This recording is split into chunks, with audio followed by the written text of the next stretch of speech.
Greetings from Washington, D.C. This is Peter Thomas, the NAAOP General Counsel. Happy New Year to NAAOP's members and friends.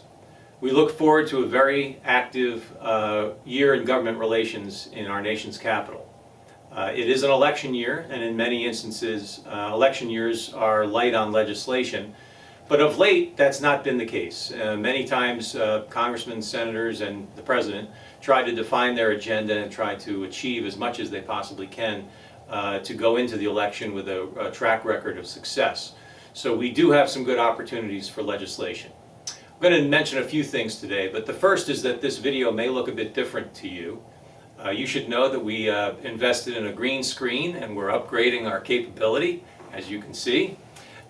We hope to bring you the highest quality videos possible and inform the O&P profession as developments occur in the government relations space. NAAOP has its fellowship program and wanted to make sure that people were well aware that the deadline for the summer 2020 fellowship for NAAOP is January 31st. If you know of anyone who is interested in coming to Washington, learning about NAAOP, learning about advocacy, orthotics and prosthetics policy, and really how to get something done in Washington from a policy perspective, regulation, legislation, we encourage you to ensure that those people are informed of this program and are informed of the deadline of January 31st. Just go on to the NAAOP website. You can download the application and send it to whoever you wish. Next, we look forward to seeing a number of leaders in the O&P community in Florida next week for the AOPA Leadership Conference, where I'm sure many policy issues will be discussed. I'll actually be helping to present on the Orthotic and Prosthetic Patient-Centered Care Act, and we look forward to seeing as many of you there as possible. Now to the legislative agenda. Last December, just a few weeks ago, Congress passed a massive omnibus spending bill that funded the federal government through 2020. That lasts through September 30th. That means that the new appropriations process will begin in earnest over the next 4 to 6 weeks. And Congress will begin working on a bill to fund the federal government starting on October 1, 2020, the fiscal year 2021 legislation.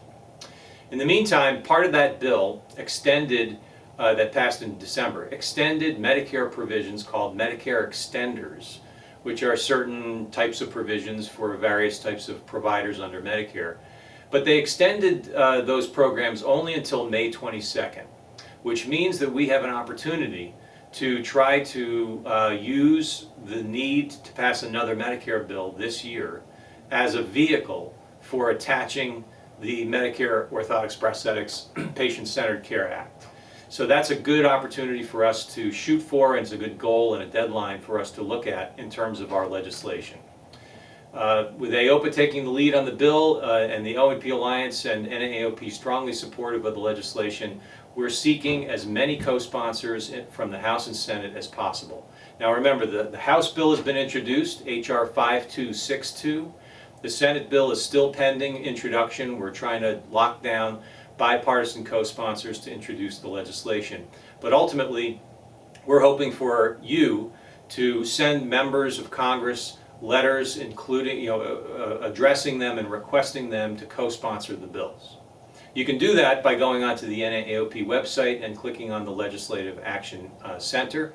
You can also do that by going to AOPA's website, and there are other mechanisms. You can simply call the House and Senate switchboard and ask to speak with your member of Congress and let them know how you feel about this legislation. It's critically important that we show them that there's significant support for this legislation in the field.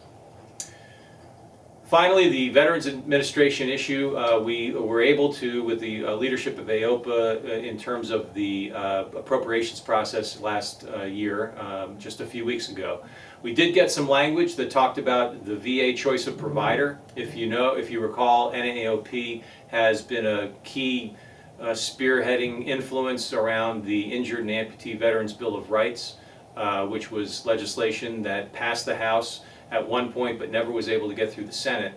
That one of the key provisions in that bill was VA choice of providers, making sure that veterans have the right and the ability to choose their practitioner, whether it's a VA employee or a practitioner with a contract with the VA or is otherwise recognized as an appropriate provider.